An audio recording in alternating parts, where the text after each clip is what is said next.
평안하십니까? 오늘도 주님께서 우리와 함께 하시는 참 좋은 날입니다. 하루가 시작하고 한 주간이 시작하는 이 시간에 주님 이름 부르시고 또 은혜롭게 출발하시기를 축복합니다. 기도하겠습니다. 우리의 아버지 되셔서 우리의 시간 가운데 순간순간마다 우리를 지키시고 인도하시는 아버지 하나님, 오늘도 우리에게 새 날을 주심을 감사합니다. 새 마음을 주시고 새 시간을 주심을 감사합니다. 이 시간에 또한 하나님을 의지하여 하루와 한 주간을 시작하고자 하오니 주님, 저의 마음을 새롭게 하시고 저의 시간을 축복하여 주시옵소서. 우리 소원은 이번 주간에는 더 기도하고 더 주님을 찾아서 주님 은혜 가운데 거하기를 원합니다. 주님 뜻 한가운데를 걸어가는 사람들이 되기를 원합니다. 만만치 않은 시간들을 보내고 어려운 일을 만나더라도 그때마다 기도하고 이겨내게 하시고 주님 주신 길을 찾아가게 하여 주옵소서. 그래서 우리 가운데 계신 하나님의 은혜뿐만 아니라 그 은혜를 우리와 함께하는 가족들, 우리와 함께 일하는 분들에게 나눌 수 있는 한 주간 될 수 있도록 축복하여 주시옵소서. 감사드리며 우리 주 예수 그리스도 이름으로 기도드립니다. 아멘. 오늘 우리가 읽으실 성경 한 장은 구약성경 에스라 4장입니다. 1절에서 5절까지의 말씀을 제가 받들어 읽겠습니다. 사로잡혔던 자들의 자손이 이스라엘 하나님 여호와의 성전을 건축한다 함을 유다와 베다민의 대적이 듣고 스룹바벨과 족장들에게 나와 이르되 우리도 너희와 함께 건축하게 하라. 우리도 너희와 같이 너희 하나님을 찾노라. 아수르 왕 에살핫돈이 우리를 이리로 오게 한 날부터 우리가 하나님께 제사를 드리노라 하니 스룹바벨과 예수아와 기타 이스라엘 족장들이 이르되 우리 하나님의 성전을 건축하는데 너희는 우리와 상관이 없느니라. 바사왕 고레스가 우리에게 명령하신 대로 우리가 이스라엘의 하나님 여호와를 위하여 홀로 건축하리라 하였더니 이로부터 그 땅 백성이 유다 백성의 손을 약하게 하여 그 건축을 방해하되 바사왕 고레스의 시대부터 바사왕 다리오가 즉위할 때까지 관리들에게 뇌물을 주어 그 계획을 막았으며 아멘. 오늘 에스라 4장 말씀을 우리가 함께 묵상하실 때 그 제목을 바로 믿겠다는 결심, 바로 믿겠다는 결심으로 정해보았습니다. 우리 지난주에까지 우리가 말씀 묵상하신 것을 되새겨보면요. 3장 마지막에 큰 소리가 널리 들렸다고 했습니다. 무슨 소리였습니까? 그날은 성전 재건을 위해서 그 시작에 초석을 놓는 날이었습니다. 그랬더니 그것을 기억하는 사람들, 다시 말해서 옛날의 성전을 기억해서 포로로 잡혀갔다가 돌아온 그것들을 기억하는 사람들은 기쁨의 눈물, 감격의 눈물을 흘렸고요. 그리고 그 다음 세대들 다시 돌아와서 성전을 세우면서 감사의 찬송을 부르던 그 날이었습니다. 오늘 말씀은 이렇게 시작하게 되니까 좋은 일이 계속되고 그리고 일사천리로 다시 성전 건축이 되는 것이 아니라 큰 방해의 손길들이 여기저기서 일어나는 장면들이 시작을 합니다. 1절에 보면 성전 건축한다 함을 듣고 찾아온 사람들이 있습니다. 이 사람들을 성경에선 유다와 베냐민의 대적이 듣고 왔다고 했습니다. 이미 판단을 했어요. 대적이라고. 그러니까 이분들은 힘을 주는 사람이에요. 오히려 힘을 빼는 사람이에요. 앞으로 될 일은 왜 이 사람들을 대적이라고 부르는지를 설명합니다. 2절에 가면 스룹바벨과 족장들에게 나와 그랬습니다. 스룹바벨은 이 당시 유다를 이끌고 있는 지도자, 총독이었습니다. 그 스룹바벨에게 나와서 이 사람들이 이야기하기를 우리도 너희와 같이 건축하게 하라. 우리도 하나님을 찾노라 라고 이야기를 했습니다. 그랬더니 3절에 가면 안 돼라고 단호하게 얘기합니다. 수르바벨과 예수와 이 사람들이 지도자였는데 이 사람들이 성전을 건축하는데 너희는 우리와 상관이 없다. 우리 홀로 건축하겠다라고 말 그대로 한마디로 거절합니다. 왜 그랬을까요? 실은 안 믿는 사람이 도와준다고 해도 반갑다고 하고 같이 해보자고 그래야 되는 건 아니겠습니까? 그런데 이렇게 거절하게 되는 데는 이스라엘 백성들의 역사인식이 있습니다.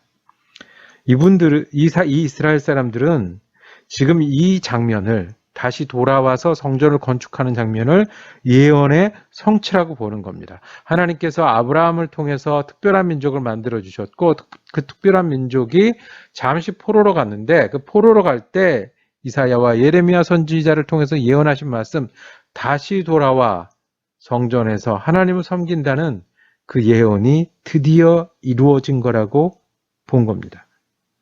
그래서 출애굽을 했던 사람들이 포로로 있다가 출애굽을 해서 온 사람들이 광야를 거친 다음에 성막을 세웠듯이 이제 우리가 바벨론에서 돌아와서 성전을 세우는 그 장면으로 자기들을 묘사하고 있는 겁니다.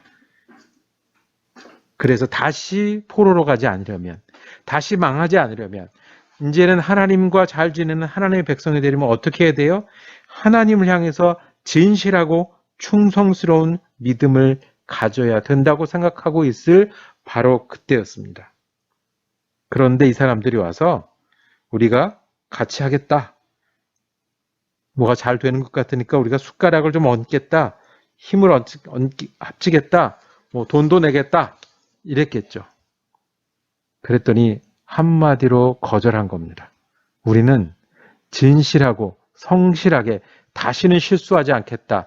우리는 우리 하나님 여호와를 섬기는 일에 다른 어떤 것도 섞지 않고 다른 어떤 것에서 휘둘리지도 않고 타협하지도 않고 우리의 사명을 다하겠다라고 얘기를 합니다. 그 다음에 더 어려운 이야기를 합니다. 우리도 하나님을 믿는 사람이다. 이 사람들이 어느 지역에 있었던 사람들이냐 하면 북왕국 이스라엘, 나중에 보면 사마리아라고 부르던 지역에 있던 사람들이 온 거예요. 우리도 하나님을 믿고 있다. 그러니 같이 하자라고 얘기를 합니다. 그러면서 우리가 에살 핫돈 때부터 여기로 와서 하나님을 믿었다라고 얘기를 합니다. 에살 핫돈은 누구냐 하면 아수르의 왕 이름입니다. 에살 핫돈이 어떤 정책을 썼냐 하면 그 큰 왕국을 다스릴 때 그 사람들을 섞었어요. 즉 북왕국 이스라엘에 있던 사람들을 다 여기저기로 이동해서 나라를 없애버렸어요. 그리고 그 자리에는 또 다른 나라에서 사람들을 가져다가 옮겼어요. 그렇게 돼서 여기는 이스라엘 민족이 사는 게 아니라 다른 이방 민족들이 들어와서 살게 되었습니다.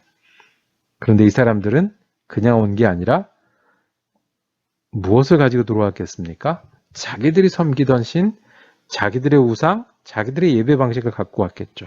그리고 도착해서 보니까 이 사마리아 지역, 북왕국 이스라엘 지역에는 하나님, 여호와 하나님 섬기던 제단도 있었어요. 그래서 그 제단에서도 예배를 드렸어요. 그러니까 이 땅에 오면 이 땅의 신한테 잘 보여야 되고 우리는 옛날부터 이 신을 섬겼으니까 그 신도 잘 보여야 되고 그래서 이 북왕국 이스라엘 지역, 사마리아 지역은 혼합주의의 신앙, 즉 이 신도 섬겼다 저 신도 섬겼다 여러 신을 섬기는 혼합주의의 신앙을 가지고 있었던 곳이에요. 이게 나중에 예수님 때까지 가서 유다 사람들이 예루살렘 사람들이 사마리아 사람들을 아주 업신여기는 종교적으로 업신여기는 그런 일들을 하게 되죠. 그래서 사마리아 여인이 예배를 어떻게 드려야 됩니까? 라고 물어보는 장면이 예수님을 만났던 요한복음에 나옵니다. 자, 그러니 여호와를 믿는다고 하는 게 어떻게 믿는 거예요? 예, 우리가 여기 와보니까 제단도 있었고 여기 신한테 절하는 것도 좋은 것 같아서 그렇게 믿었던 거예요. 그랬더니 단호하게 노했어요. 왜요? 이 당시 이스라엘 사람들의 역사의식은 우리가 다시는 이 마음 흔들리고 이 믿음 흔들려서 망하는 그런 일이 없어야 된다라는 결심이 있었기 때문에 그렇습니다. 그 뒤로는요, 오늘 우리가 5절까지 읽었는데, 그 4절부터, 그래? 그러면? 하고 방해합니다. 이 여호와를 정말로 믿었던 사람들이 할 일이 아닌 거죠. 방해하고, 그 다음에 상소합니다. 왕에게 이쪽 지역 사람들이 상소합니다. 방해한 것뿐만 아니라 상소해서 이 지역 사람들은 원래 반역을 많이 하고 만약에 성전을 다 지으면 세금도 안 내고 할 겁니다. 그래서 24절에 이 상소를 받은 왕이 공사를 중단시킵니다. 이에 예루살렘에서 하나님 성전 공사가 바사왕 다리오 제2년까지 중단되니라. 바사왕 다리오 2년이면 고레스왕 원년 1년에 이쪽으로 온 사람들이 이 공사를 하지 못하고 약 16년 정도 공사를 멈춘 셈이 됩니다. 그래도 노했습니다. 왜요? 그래도 흐트러지지 않고 섞이지 않고 믿음으로 살려고 하면 바로 믿겠다는 결심이 필요합니다. 좋은 게 좋은 거지, 편한 게 좋은 거지, 보태주니까 좋은 거지 한 게 아니라 바로 믿겠다는 결심이 있어야 합니다. 쉽고 그러지 않으면 쉬운 길을 택하거든요. 그러지 않으면 편안한 길을 택하거든요. 그러지 않으면 사람들끼리 마음 맞추는 게 더 중요하거든요. 그러지 않으면 환경에 따라 움직이는 게 하게 되거든요. 그래서 대충 믿게 되거든요. 진짜 평안은 쉬운 데 있지 않습니다. 진짜 능력은 편한 데 있지 않습니다. 혹시 손해보고 어렵더라도 바로 믿겠다는 결심을 가지고 믿을 때 그때 우리는 하나님을 바로 믿을 수 있습니다. 가구에 보면 오래 지나면 나사나 못이 자꾸 삐걱거립니다. 자꾸 느슨해집니다. 그럴 때마다 어떻게 해야 돼요? 다시 확인하고 조여 주어야 됩니다. 이스라엘 백성이 했던 것이 그것입니다. 보태준다는 손길, 보태준다는 물질이 있어도 이것은 우리가 믿음으로 감당해야 될 일이야. 그리고 대충 편하게 우리와 같이 믿자라고 했을 때 아니야. 우리는 이제 어떤 어려움이 있어도 충성하는 사람이 되겠어. 우리도 이 고백이 우리의 고백이 되기를 원합니다. 우리가 예수를 믿는데 기왕 믿을 거면 편안하게 믿고 적응하면서 믿고 타협하면서 믿는 게 아니라 바로 믿겠다는 결심을 때때로 새롭게 하는 우리가 되길 원합니다. 나는 보이는 손보다 보이지 않는 예수의 손에 의지해서 사는 사람이다. 결심하는 우리가 되기를 원합니다. 내가 사람이나 환경이 아니라 보이지 않는 예수께 충성하는 사람이다라고 다시 결심하는 사람 되기를 원합니다. 그래서 예수 믿을 거면 바로 확실히 분명하고 순전하게 믿기를 원합니다. 그러기 위해서 우리가 말씀도 보고 그러기 위해서 기도도 하고 그러기 위해서 교회 충성도 하는 것 아니겠습니까? 여러분과 제가 바로 믿겠다는 결심을 가지고 예수 믿는 사람 되고 그 결심이 흔들리지 않는 하루 그리고 일생이 되기를 축복합니다. 기도하겠습니다. 사랑과 은혜가 많으신 아버지 하나님, 우리가 편한 길, 쉬운 길보다 바로 믿는 길을 선택하게 하여 주옵소서.